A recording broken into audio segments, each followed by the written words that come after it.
bonne année 2023 à vous toutes et tous. Bonjour et bonne année à tous. Vous voyez, je suis revenue sur l'écran. C'est vrai, je ne me suis pas beaucoup exprimée ces derniers temps. C'était surtout quand Stan était en prison. Donc là, c'est dans un autre cadre. Là, on va parler des bonnes nouvelles, parce qu'il n'y en a pas beaucoup ces derniers temps, des bonnes nouvelles, n'est-ce pas? Et surtout pas en matière de protection de l'enfance. Donc là, on a une bonne nouvelle de vous annoncer, une victoire personnelle. Cette victoire porte un nom, c'est Camille. Camille, c'est la fille de Priscilla Majani. Et meilleurs vœux, Camille, on pense très fort à toi. Nos meilleurs vœux les plus affectueux. Et on est très content que tu aies tiré de cette affaire. Oui, et on te transmet aussi notre assurance, que tu sois bien assuré, Camille, que nous continuerons à nous battre pour ta cause, pour la cause de ton héroïque mère, Priscilla, et pour la cause que vous représentez aujourd'hui toutes les deux, que vous portez aujourd'hui toutes les deux, et pour laquelle nous nous battons depuis si longtemps. Voilà Camille, bon courage et très bonne année. On voudrait aussi transmettre un grand merci à Eva Darlin, la comédienne française, qui a lancé un mouvement de soutien à Priscilla Majani, à Priscilla et à Camille. Donc, elle est présidente du comité de soutien qu'elle a créé, à laquelle beaucoup de célébrités se sont joints, avec le hashtag « Je refais comme elle »,« Je refais comme Priscilla Majani ». Donc, qu'est-ce que ça veut dire? Parce que c'est très fort en message, « Je refais comme elle », c'est très fort. Et c'est, on va dire, une deuxième victoire pour nous à travers toutes ces années de traversée de désert en matière de protection de l'enfance. Donc, je refais comme elle, c'est vraiment très fort. Et à la suite, on va en parler de ce que ça signifie. Il faut que nous fassions un arrêt sur image, effectivement. Pourquoi est-ce que pour nous c'est une victoire le fait qu'Eva Darlan ait lancé cet hashtag « J'aurais fait comme elle ». Effectivement, c'est un message profond, très fort, que nous portons depuis des années et pour lequel nous avons payé très cher. Et nous allons décortiquer, analyser cet hashtag, ce message. J'aurais fait comme elle. Alors, j'aurais fait comme elle, ça veut dire quoi? J'aurais fait comme Priscilla Majani, de partir en clandestinité pour protéger ma fille d'un prédateur sexuel. Voilà ce que cela signifie. Comme Priscilla Majani, j'aurais fait le choix de prendre le maquis. Et tout ça avec une fille de 5 ans, une petite fille. De partir dans la nature, ne plus laisser de traces à personne, ni à la famille, ni au travail, ni à personne, pour partir dans une situation considérée par la plupart des gens impossible.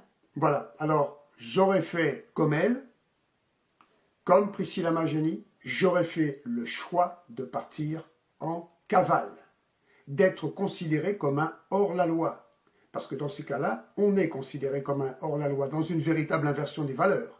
Alors qu'en réalité, il s'agit de protéger un enfant et que c'est le système qui doit assurer cette protection. Là, non. Parce que contre quoi exactement est-ce que Priscilla Majani a dû protéger Camille? Contre un prédateur impuni, intouchable, certes, mais pourquoi était-il intouchable et impuni? Parce qu'il est protégé comme tous les autres par ce système judiciaire qui se retourne contre les parents protecteurs et les enfants martyrs, du coup. Donc du coup, c'est une fois contre le prédateur, il faut la protéger, et de l'autre côté, du système judiciaire.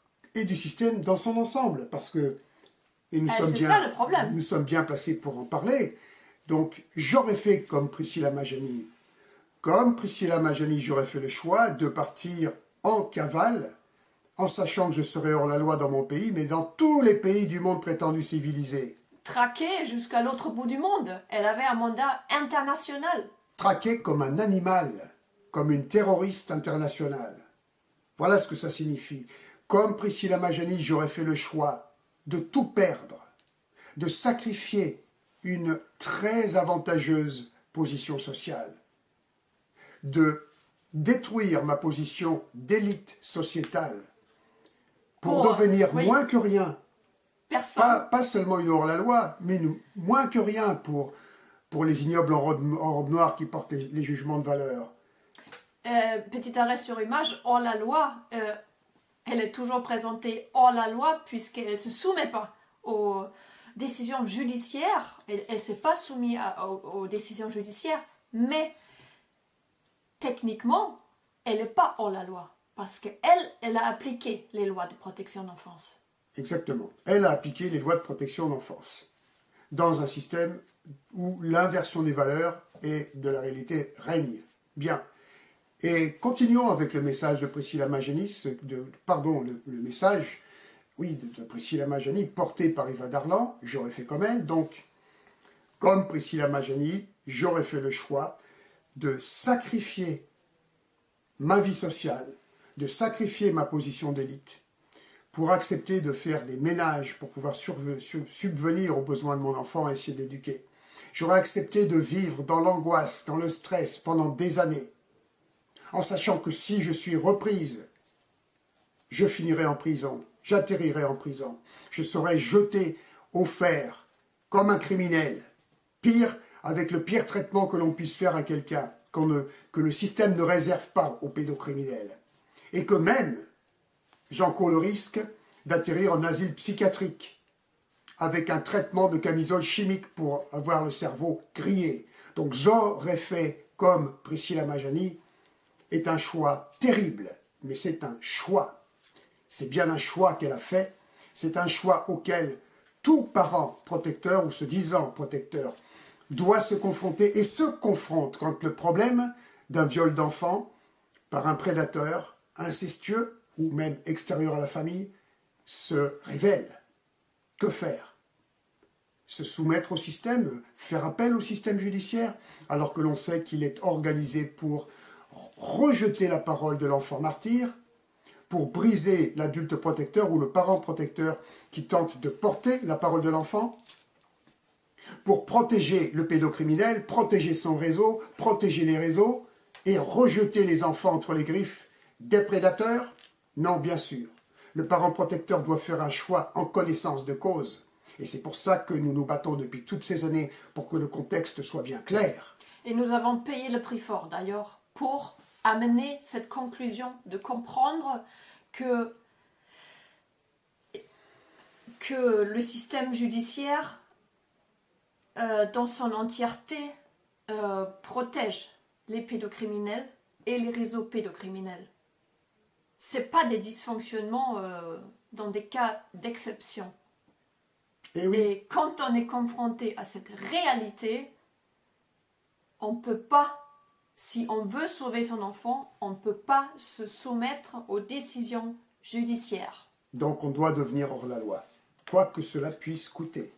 Alors, vous allez peut-être vous dire, oui, mais les personnes qui portent ce message « j'aurais fait comme elle » pensent que l'affaire de Priscilla Majani est une affaire exceptionnelle, qu'elle a été réduite à cette extrémité parce que son ex-conjoint, le prédateur de l'enfant, Alain Chauvet, avait le bras long, très long, parce que c'est un franc-maçon de haut niveau qui fait partie d'une secte satanique, qui a été pilote de Bernard Kouchner et qui a les relations que lui offre la franc-maçonnerie dans le monde entier pour pouvoir avoir gain de cause. Bien, nous avons fait des enquêtes depuis des années et des années pour démontrer que ça n'est pas ça le fond du problème. Évidemment que les élites, les pseudo-élites détraquées vont être protégées plus que les autres. Mais ce que nous avons révélé, c'est qu'il y a un système de protection de la pédocriminalité en général. Qu'un prédateur soit une pseudo-élite de la société ou un raté, un moins que rien, un attardé mental, le traitement est le même. La parole de l'enfant sera rejetée, le prédateur sera protégé et pourra récupérer sa proie et continuer de la briser jusqu'à ce qu'elle arrive à l'âge adulte. Voilà. Donc, il ne s'agit pas d'une affaire d'exception dans le sens où ce qui est arrivé à Priscilla Majani était exceptionnel. Hélas, non. C'est la seule chose qui est exceptionnelle dans l'affaire de Priscilla Majani. Qu'elle se termine bien, pour une fois, que cette mère héroïque est arrivée de protéger son enfant pendant 11 ans.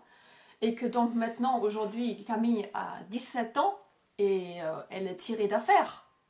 En ça, cette affaire est exceptionnelle parce que la mère a tenu assez longtemps en clandestinité et aujourd'hui, on a un exemple concret d'une réussite, d'une décision au départ impossible. Alors, effectivement, il a fallu que cette mère ait un courage extraordinaire, celui de choisir de tout sacrifier, de vivre, d'endurer, de risquer ce qu'elle a choisi de vivre, d'endurer et de risquer, en étant aujourd'hui donc martyr du système, mais il y a aussi son intelligence. Effectivement, là, l'affaire est un peu exceptionnelle parce que nous avons affaire à quelqu'un non seulement d'extrêmement courageux, mais en plus de très particulièrement intelligent, qui a trouvé le moyen dans une vie, dans une situation de clandestinité, et nous savons de quoi nous parlons, puisque nous avons vécu 12 ans nous-mêmes d'une seule traite en clandestinité. Imaginez de pouvoir éduquer son enfant, pas seulement la protéger, mais l'éduquer, faire en sorte qu'elle soit, malgré tout, en étant recherchée, donc sous une fausse identité, retrouver une vie sociale, pour qu'elle puisse passer le bac avec 1 an d'avance. Chapeau, Priscilla Majani. Donc, l'affaire est exceptionnelle en ce point, mais la première chose, la première notion d'exception que nous devons relever, hélas, c'est de faire ce choix. Et c'est faire ce choix qui est si exceptionnel en premier lieu. Faire le choix de ne pas verser dans la facilité, comme tout le monde, en feignant de croire, en donnant l'illusion que on n'a pas compris de quoi il s'agit. Et donc de se soumettre à un système judiciaire qui est organisé pour détruire la parole de l'enfant, pour détruire l'enfant. Et ce choix-là, d'autres mamans le font, et très peu de mamans le font, et ça finit la plupart du temps très mal. Et pourtant, leur situation n'est pas exceptionnelle. C'est juste leur choix qui est exceptionnel. La situation, en fin de compte, est beaucoup plus proche d'un crime contre l'humanité, d'un génocide contre l'enfant, contre l'enfance, qui est organisé au niveau de l'État français, au niveau des autres États, des pays prétendus civilisés occidentaux. Et nous allons revenir là-dessus, parce qu'il ne s'agit évidemment pas donc de situation d'exception, parce que le prédateur a le bras long, il ne s'agit pas de défaillance de la justice, il ne s'agit pas de laxisme de la justice, et tous ceux qui emploient ces termes, sachez-le, vous mentent et sont des faux. Il s'agit de pure terreur d'État. Il s'agit de protection institutionnelle de la pédocriminalité. Voilà à quoi se confrontent des parents protecteurs ou des parents qui comprennent qu'ils vont devoir l'être et qui donc vont devoir être devant ce choix impossible. Se soumettre au système ou se rebeller, en sachant que dans un sens, c'est condamner son enfant à l'enfer, jusqu'à ce qu'il soit condamné ensuite, en arrivant à l'âge adulte, à être maudit, ou d'avoir une chance, la seule chance de sauver, de protéger, de sauver l'enfant, comme l'a fait Priscilla Majani, en arrivant à l'âge de majorité sexuelle. Donc Priscilla Majani nous a livré un exemple d'amour maternel qui manque tant aujourd'hui. Et c'est vraiment l'amour, ce qui reste encore de l'amour sur cette planète, si ce n'est pas l'amour d'une mère envers cet enfant. L'amour la plus sincère, je dirais. Et effectivement, ce système, ce que nous avons compris, est en train de détruire l'amour, justement en arrachant les enfants systématiquement et de façon généralisée aux parents protecteurs. Et ça concerne aussi tous les placements abusifs d'enfants. Il y en a des dizaines de milliers chaque mois. Les chiffres sont hallucinants. Et de cette façon-là, on détruit l'enfant et l'amour qui manque tout tant sur la planète. Par ce moyen-là, ils arrivent, parce que de ce fait, l'enfant qui grandit ne peut plus faire confiance à personne. Parce que le plus précieux a été détruit dans l'œuf quand l'enfant était petit. Et cet amour, donc, qui est détruit à tous les niveaux, en fin de compte, c'est la cible privilégiée du système. Et Priscilla Majani nous a offert une leçon grandiose, extraordinaire d'amour maternel. Alors qu'en fait, si l'on y regarde bien, quel est l'animal sauvage qui ne va pas se mettre entre celui qui en veut à son petit, à sa petite, et quel est l'animal sauvage qui ne va pas protéger sa progéniture d'un agresseur? Oui. Il n'y a que l'humain pour en venir à réfléchir et à faire le choix que non, il vaut mieux être raisonnable, il n'y a pas d'issue, refuser de se confronter à l'impossible, parce qu'effectivement, ça paraît impossible de partir en clandestinité, de tout laisser tomber, d'une vie si aisée, si facile, pour sombrer dans les méandres d'une cavale qui prendra des années et des années, parce qu'il faudra aller jusqu'au bout. Tout ça, Priscilla Majani le savait.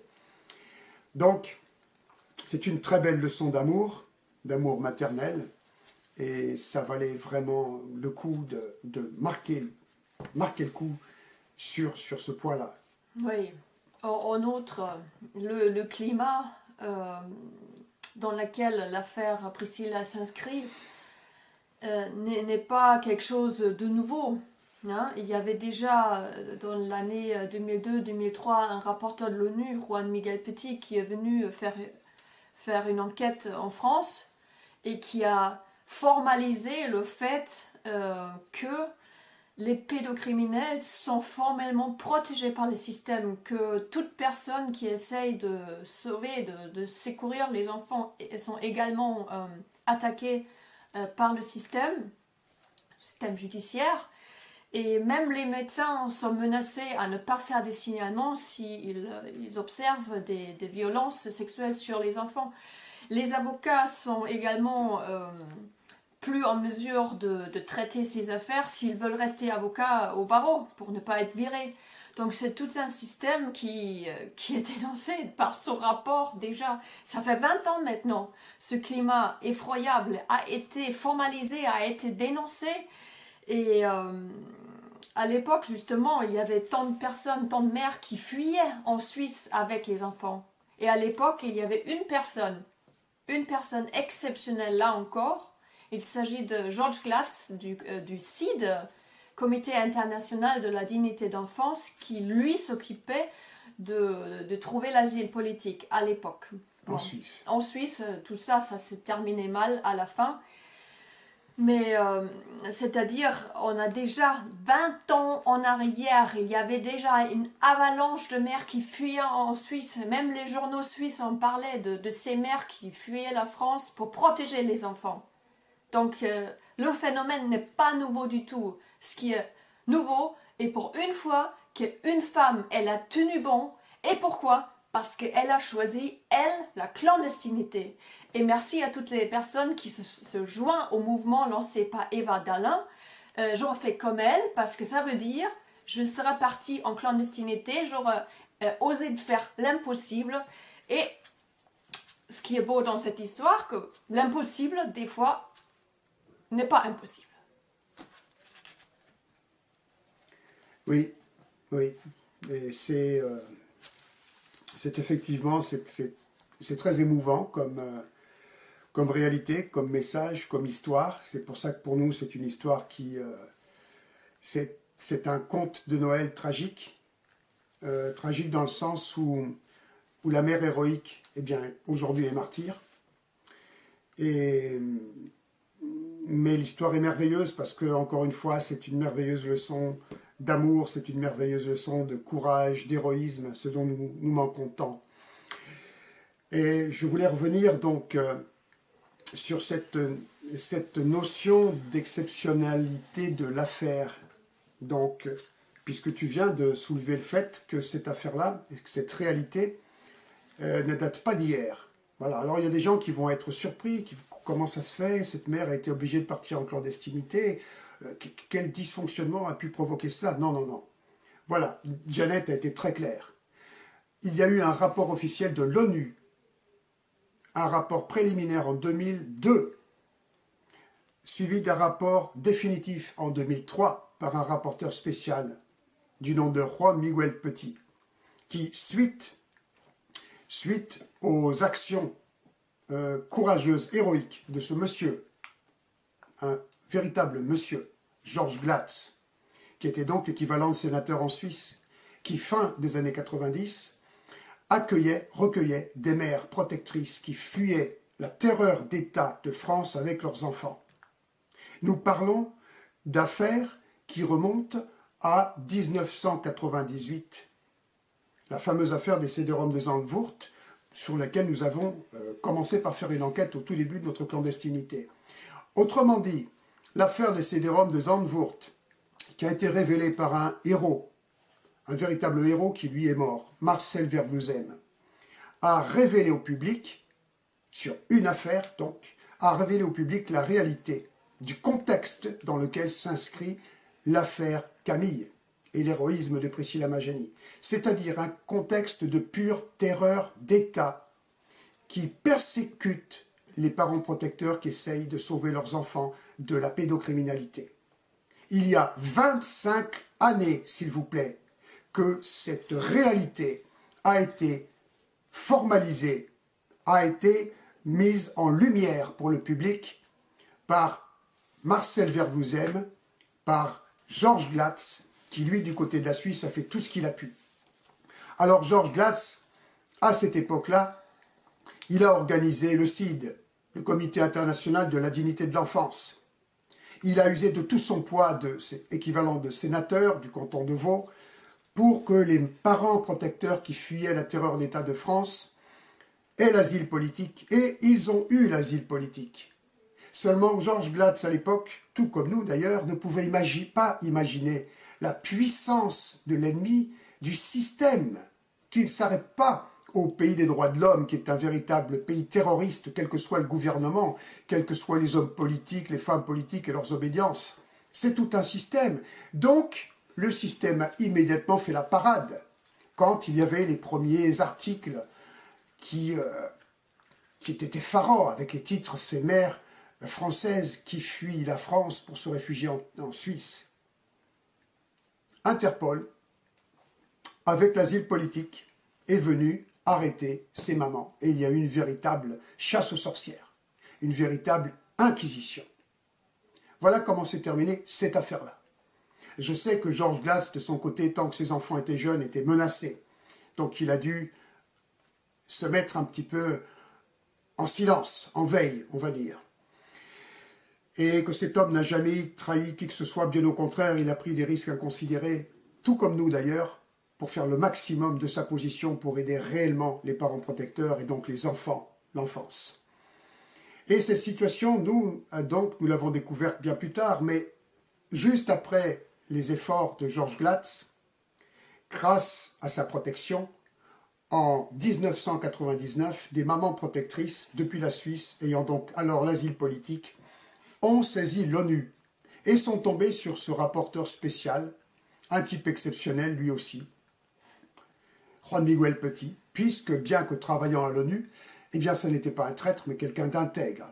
Il est venu enquêter sur cette affaire et il est venu enquêter en France sur les dérives de la justice et il a sorti ce rapport accablant où, dans ses termes diplomatiques certes, il explique, il décrit la terreur d'État avec les dizaines de cas d'enfants martyrs et de parents brisés par la justice, entre guillemets.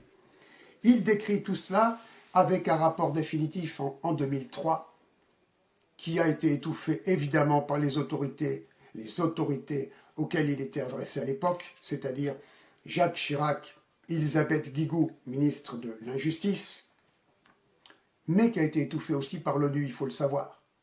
Mais ça ne s'arrête pas là.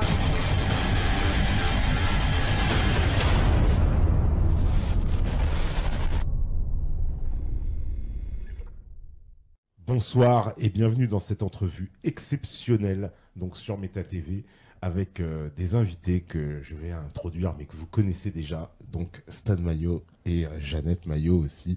Donc bonsoir et bienvenue sur Meta TV. Donc, bonsoir Patrick.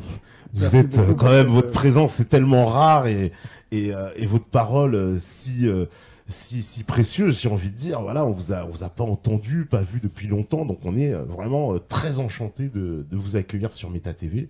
Ça va être l'occasion pour vous, en plus, de pouvoir expliquer, parce qu'on a de nombreuses questions. Vous imaginez bien le public, par votre absence et par tout ce qui s'est passé, tout ce qui a été dit, tout ce qui a été fait autour de votre travail, aussi de certains événements qui se sont déroulés, et on va pouvoir les aborder, quoi. Alors donc, écoutez, vous êtes la bienvenue. Alors c'est une émission évidemment en différé, il n'y a pas de questions. C'est problématique, et j'ai quelques passages là que j'aimerais lire, comme ça tout le monde comprenne bien le contexte. Donc un rapport officiel de l'ONU de 2003. Voilà, pour nous mettre un peu dans l'ambiance. Alors, c'est le rapporteur spécial de l'ONU sur la vente d'enfants, la prostitution des enfants et la pornographie impliquant des enfants. Alors, citation. À Genève, en avril 2002, le rapporteur spécial s'est entretenu avec des représentants d'ONG qui l'ont informé qu'un certain nombre de Françaises déménageaient en Suisse et y vivaient clandestinement avec leurs enfants, dans le but de se mettre à l'abri de la justice française qui les obligeait à confier régulièrement leurs enfants au mari ou aux compagnons dont elles étaient séparées. Ces femmes ont dit avoir fui la France pour ne pas avoir à se conformer à ces décisions de justice, car elles avaient la conviction que leurs enfants étaient victimes d'abus sexuels et parfois utilisés par leur père ou d'autres personnes à des fins de pornographie.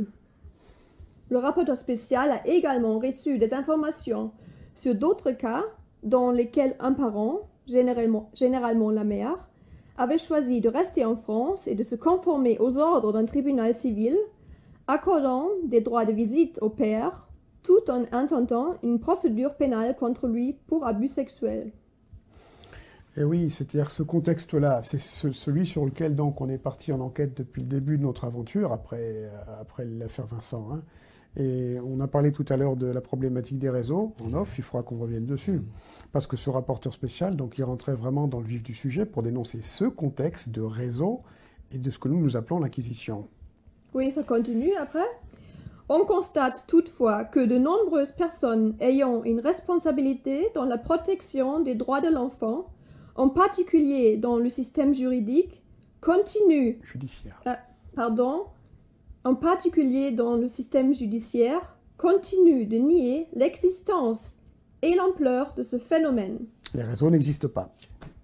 Et ça, c'est un rapporteur de l'ONU qui dit ça. Eh oui. Voilà, c'est une vraie bombe. Et c'était en 2003, c'est déjà en plus, oui. c'est il y a 12 ans aujourd'hui. Oui, voilà. Après, je continue la citation. Les personnes qui soupçonnent et signalent des cas de sévices à l'enfant peuvent se voir accusées de mentir ou de manipuler les enfants concernés et risquent des poursuites ou des sanctions administratives pour diffamation si leurs allégations n'aboutissaient pas à des poursuites suivies de la condamnation de l'auteur présumé des sévices. En particulier, les personnels de la santé encourent des risques dans ce domaine et rien n'indique que les médecins bénéficient de l'aide et du soutien du Conseil de l'Ordre des médecins français. Notez qu'il manie l'euphémisme avec finesse, parce qu'en fait, quand on dit qu'ils ne sont pas appuyés par le Conseil de l'Ordre des médecins, c'est beaucoup plus offensif, c'est-à-dire qu'ils se font radier. Ils se font radier. Quand un médecin fait un signalement, il se fait radier. Ça va très très loin, ils ont des pressions pour ça. Alors ils ne le font plus. Nous l'avons constaté. Excuse-moi, je t'ai coupé. Je continue. Dans un nombre croissant de cas, un parent séparé, habituellement la mère, choisit d'amener l'enfant ou les enfants à l'étranger, plutôt que de se conformer aux décisions d'un tribunal, accordant des droits de visite ou attribuant la garde à l'auteur présumé des sévices, ce qui, à son tour, pourrait exposer l'enfant à de nouveaux sévices sexuels, Il est même arrivé que des juges et des avocats, au courant des faiblesses du système judiciaire, conseillent officieusement à certains parents d'agir de la sorte. Ces parents se trouvent donc sous la menace de poursuites criminelles pour leurs actes, aussi bien en France que dans le pays où ils se rendent. C'est extrêmement grave, donc ce qu'il dit ce rapporteur spécial de l'ONU déjà en 2002-2003. Et ça, c'est quelque chose aussi que nous avons constaté, parce que, dis-toi bien, quand l'affaire Vincent a éclaté en 2006, ce rapport-là, on ne l'avait pas encore trouvé, on ne le connaissait pas. Même si moi, je travaillais dans le milieu associatif à l'époque, je ne connaissais pas ce rapport. Mais l'affaire Vincent a commencé pour nous au moment où l'avocat de l'enfant m'a dit qu'il fallait que je prenne moi mes responsabilités pour protéger l'enfant. Il m'a dit... C'est un rapport de l'ONU, c'est Voilà. Voilà, on ne parle pas de Après, ça complotisme ou continue quoi. encore. Ouais. Parce que là, on parle de fausses allégations, parce que la justice dit toujours les enfants mentent et les mères sont manipulatrices, ou le père, si c'est lui le parent protecteur.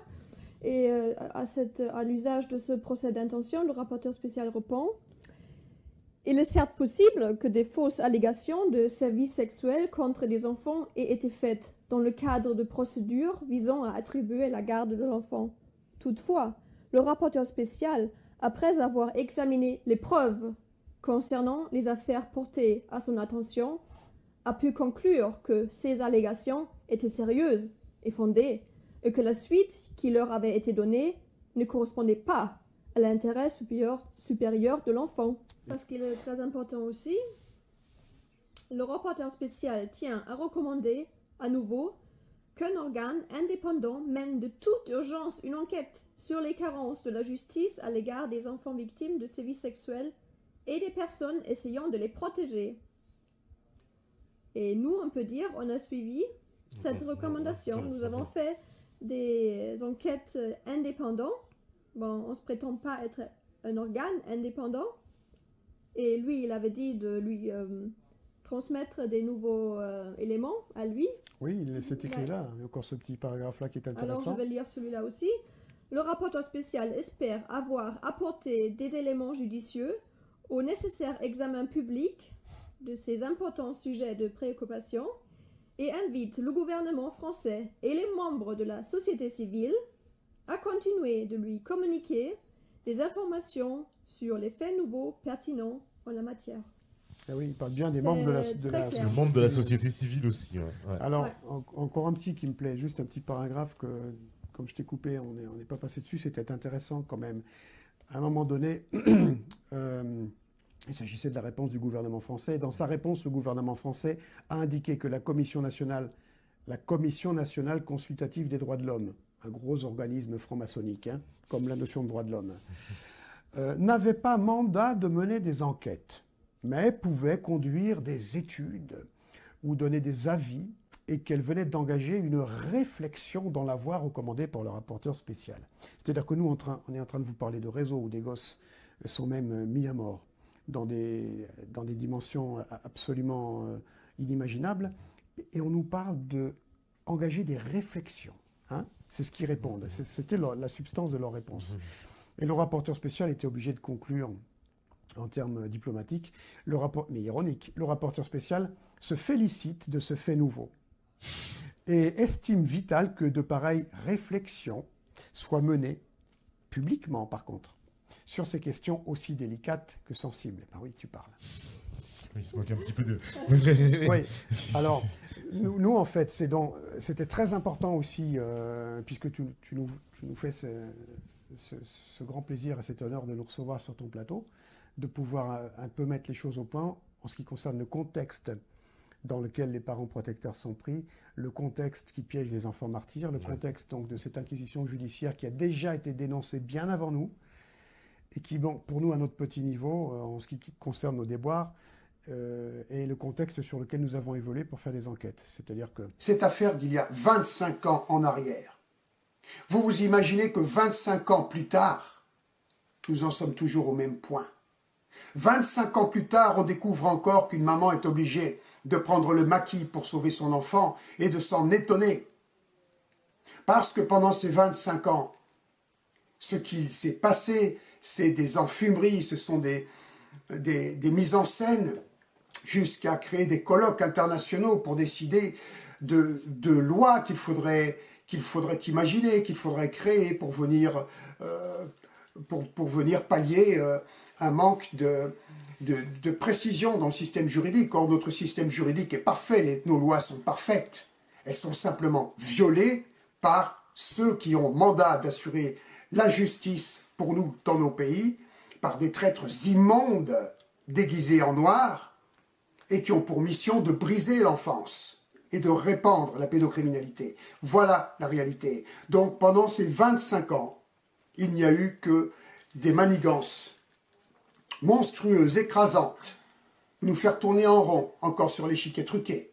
Il y a bien des associations qui se sont montées, ça ne manque pas dans le système. Mais nous, notre situation personnelle, nous aussi, nous devons évoluer en clandestinité pour pouvoir vous amener cette conclusion politiquement incorrecte, mais à laquelle maintenant se joignent avec le comité de soutien d'Eva Dallen tant de célébrités. Mais attention, parce qu'évidemment, ce mouvement formidable de soutien pour Priscilla Majani, il est déjà infiltré, il est déjà en cours de tentative, il subit en ce moment même des tentatives d'être détourné, que ce message de fond, j'aurais fait comme elle, soit détourné. On va essayer de nous détourner l'attention aussi avec le verdict. Bien évidemment on souhaite que Priscilla Majani sorte, on le souhaite plus que tout, mais ils vont détourner l'attention sur le verdict, alors que le point crucial de l'affaire, c'est le pourquoi Priscilla Majani a-t-elle été obligée de partir en cavale. Le pourquoi, la réponse est simple, c'est cette terreur d'État, c'est ce contexte d'inquisition du service prétendu judiciaire de France, en l'occurrence, avec la collaboration de tous les systèmes d'inquisition prétendus judiciaires du monde dit civilisé, de l'Europe de l'Ouest, de l'Europe occidentale. Ça, c'est le pourquoi. Ça, c'est ce qui est étouffé depuis 25 ans, avec l'affaire des CD-ROM de Zandvoort, étouffé, avec le rapport de l'ONU, ensuite en 2022, 2023, étouffé, avec notre intervention en 2006, lorsque nous protégions l'enfant Vincent, et que je prenais le maquis avec un enfant pour essayer de le sauver. 2006. 2007, lorsque j'étais arrêté, et je décidais ensuite, en sortant de prison, de partir en clandestinité, pour dénoncer la réalité de cette terreur d'État, la faire savoir aux parents protecteurs. 2007. 2007, lorsque dans nos premières enquêtes, nous découvrions ce rapport interdit de Juan Miguel Petit, rapporteur officiel de l'ONU, et où nous nous remettions sur la table ce fameux rapport dont il ne faut surtout pas parler. Rien n'a changé, ça n'est pas une affaire ancienne. La preuve, il ne s'agit pas d'une affaire ancienne. 25 ans plus tard, nous en sommes toujours au même stade. Donc, 2007, il y a combien d'années? 15 ans, 16 ans, que nous battons en clandestinité pour faire savoir la réalité de ce contexte de terreur d'État pour la propagation de la pédocriminalité. Qu'est-ce qui a changé depuis? Rien. La chose s'est aggravée, évidemment, parce que pendant toutes ces années de combat, pour nous, toutes ces années de combat, depuis 25 ans, pour un homme héroïque, Marcel Vervouzen, qui en est mort, pour Georges Glatz, le sénateur, à l'époque en Suisse, toutes ces années de combat, étouffées par des prétendues associations de protection de l'enfance qui aujourd'hui viennent essayer de jouer des coudes, pour dire « moi aussi j'aurais fait comme elle ». Elles étaient où, toutes ces associations, pendant toutes ces années, dans l'affaire Vincent, dans l'affaire Camille? Nous, on a fait le tour. Hein. Quand on est tombé dans l'affaire Vincent en 2006, forcément, on a commencé par chercher des acteurs judiciaires, quelqu'un dans ce pays, et puis en Europe ou ailleurs, qui pourrait restaurer les droits de l'enfant. On n'a pas trouvé. Et on a cherché à comprendre à quoi on était confrontés. Ils étaient tous là, les associations, elles étaient où? Lorsque nous avons sorti le premier reportage, le premier documentaire, nous étions en cavale, hein, comme Priscilla Majani l'a été, nous étions traqués, enfin en particulier moi, les réseaux de l'horreur. Cette enquête que nous avons menée sur les dessous de l'affaire des CD-ROM de Zandvoort et donc sur les dessous du rapport spécial de l'ONU de 2002-2003. Où étaient les associations? Où est-ce qu'elles étaient, tous ces poids lourds de la protection de l'enfance? Où étaient-ils? À organiser avec Serge Garde, par exemple, des contre-feux, pour arriver à la conclusion que, oui, il y a des défaillances du système, les magistrats n'ont pas assez de moyens, c'est révoltant, il faut que les magistrats aient plus de moyens. Qui venait porter notre parole pour que nous comprenions bien qu'il s'agit de terreur d'État et que ces ignobles robes noires savent ce qu'ils font? Ils sont maudits. Ils savent qu'ils ont pour mission de détruire l'enfance et de protéger bec et ongle la pédocriminalité et les réseaux de l'horreur, les pires abominations dont nous n'avons pas le droit non plus de parler qui concernent ce qui est fait aux enfants. Voilà. Elles étaient où, toutes ces associations? Ils étaient où, tous ces journalistes? De toute façon, on vous a amené cette conclusion à travers toutes ces enquêtes pendant toutes ces années. C'est pas une... on pense que... voilà, parce qu'il y a souvent des fois des personnes qui disent « je pense que ». Il n'est pas question de penser que. On a enquêté dessus, on connaît la réelle situation en France et on vient de vous citer le rapport de l'ONU, etc. Donc la situation est très claire en France et il suffit juste de vouloir regarder la vérité en face. Et vous pouvez d'ailleurs commencer par voir nos travaux pour lesquels nous avons tant payé, donc avec ce premier reportage qui s'appelle « Les réseaux de l'horreur », le deuxième documentaire artisanal que nous avons sorti alors que nous étions tombés dans un piège pendant nos enquêtes. Nous sommes quand même arrivés à sortir de ce piège et à finir ce documentaire. 2012-2013. Janet Ziman était incarcérée pour avoir mené avec moi ces enquêtes pour révéler cette réalité. Et ce documentaire s'appelle, du coup, Janet Ziman et Stan Mayo, le retour. Pourquoi le retour? Parce que nous revenions de très loin. Nous revenions de très loin avec une incarcération, une séquestration d'État de ma chérie par le système donc, de protection des pédocriminels et des réseaux, et une traque infernale en ce qui me concerne de mon côté. Bref, nous ne sommes pas là pour raconter notre vie, mais pour vous parler du contexte réel dans lequel s'inscrit le message magnifique d'Eva Darlan, « J'aurais fait comme elle ». Cette réalité de terreur d'État absolue. Et... Parce qu'évidemment, pour partir en clandestinité, c'est une situation, on va dire, extrême, qui correspond à une situation extrême que la personne vit déjà. Donc, c'est-à-dire, cette personne-là est bien à un autre niveau de conscience que la majorité des gens qui croient que il y a peut-être dysfonctionnement, mais on va bien y arriver par la justice, etc.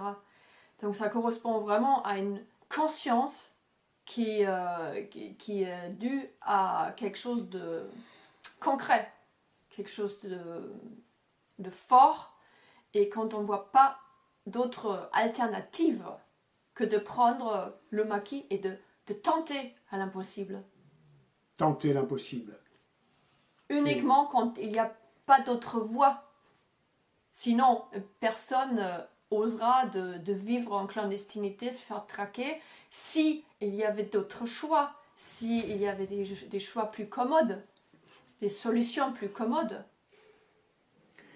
Mais quand on arrive au bout et on se rend compte que personne va venir en aide, bah, il faut faire ce que humainement on peut faire, qu'une mère peut faire pour son enfant, ce qui est le plus précieux, protéger cet amour et de faire les actes qui correspondent à cet amour. Donc de faire l'impossible, de tenter, au moins tenter l'impossible. Et comme je disais, des fois l'impossible se révèle ne pas être si impossible.